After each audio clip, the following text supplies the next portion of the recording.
साथियों, मुझे आशा है कि मेरे पहले 2 एपिसोड खुशी के ऊपर कुछ आपको समझ में आया होगा और कोशिश करेंगे खुश रहने की, जितना हो सके देखिए। अब अब ऐसा है ना साहब, पिछले ज़माने में मतलब सदियों पहले हमारे यहाँ गुरुकुल सिस्टम होता था साहब। बड़े-बड़े राजा भी गुरुकुल में जाते थे और जीवन शिक्षा प्राप्त करते थे। ज्ञान के साथ-साथ ही, किताबी शिक्षा के साथ ही कह लीजिए, व्यावहारिक शिक्षा के साथ-साथ ही। तो इवन राजा को भी सीखना पड़ता था कि प्रजा से कैसे व्यवहार करें। उस वक़्त वो बताते थे संबंध, रिश्ते, नाते, भाई-बहन से किस तरह व्यवहार करें और फिर वो तैयार भी रहते थे। आप अपनी समस्या लेकर आइए, हम उसको हल करने के तैयार हैं। लेकिन थे तो इंसान ही।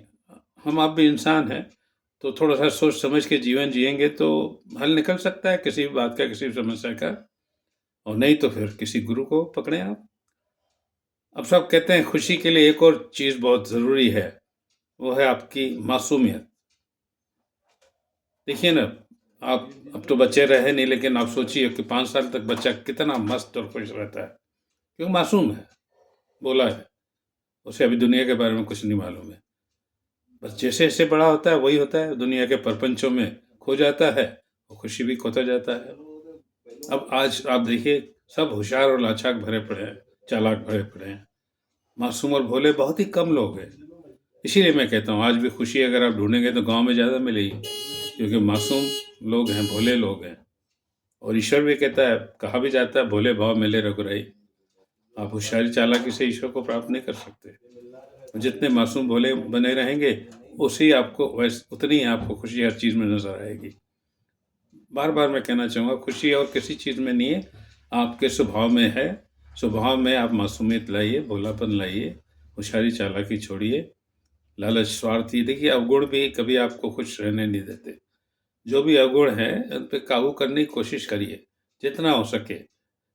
भले ही आप 100% खुश ना भी रहें, लेकिन जितना भी हो सकते हैं बहुत ज़रूरी है, क्योंकि खुशी ना होना भी एक बीमारी है। अक्सर बीमार लोग आप देखेंगे, खुश कम होते हैं और बीमारी के बाद तो और खुश नहीं रहते हैं। अरे बीमारी आई है तो चली जाएगी भाई, ईश्वर पे भरोसा रखो। उल्टा जितना दुखी होगे दुःख और बढ़ेगा, दुःख आएगा। जितना खुशी महसूस करोगे खुशी आएगी। जितना अपने आप को सुखी महसूस करोगे सुख आएगा। तो महसूस भी करिए खुशी को ज़्यादा से ज़्यादा, और दुःख और तकलीफ को मत इतना महसूस कीजिए, इतना तूल मत दीजिए कि आपके जीवन में आके आपके पूरी जीवन शैली को तबाह कर दे। मस्त रहिए, खुश रहिए, मासूम रहिए। देखिए खुशी कहीं भाग के नहीं जाएगी आपसे। तो खुशी तो वही मैंने, अब बच्चे को क्या है? उसे चाहिए क्या? कार चाहिए, बंगला चाहिए 5 साल के बच्चे को, क्या चाहिए उसको खुश होने के लिए? वो तो कुदरती खुश है, स्वभाव में उसके खुशी है।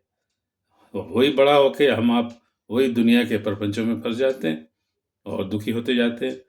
पैसा चाहिए, पैसा चाहिए, पैसा चाहिए, कितना? है कोई अंत है कोई पैसे का? कोई अंत नहीं है। तो इससे तो खुशी क्यों ना ढूँढें हम? खुशी चाहिए, खुशी चाहिए। ऐसी बेअंत खुशी ढूँढिए ना साहब, जहाँ आपको मिलती है। देखिए, रोज़मर्रा की आवश्यकताएँ ईश्वर तो मेरे ख़्याल से सबकी पूरी करता है। आप क्या है, जानवरों की भी पूरी करता है। उससे ज़्यादा मिलता है, प्रयत्न करिए, कोशिश करिए, नहीं मिलता है, खुश रहिए। आपके नसीब में नहीं लिखा है। कर्म, भाग्य, नसीब भी कोई चीज़ है।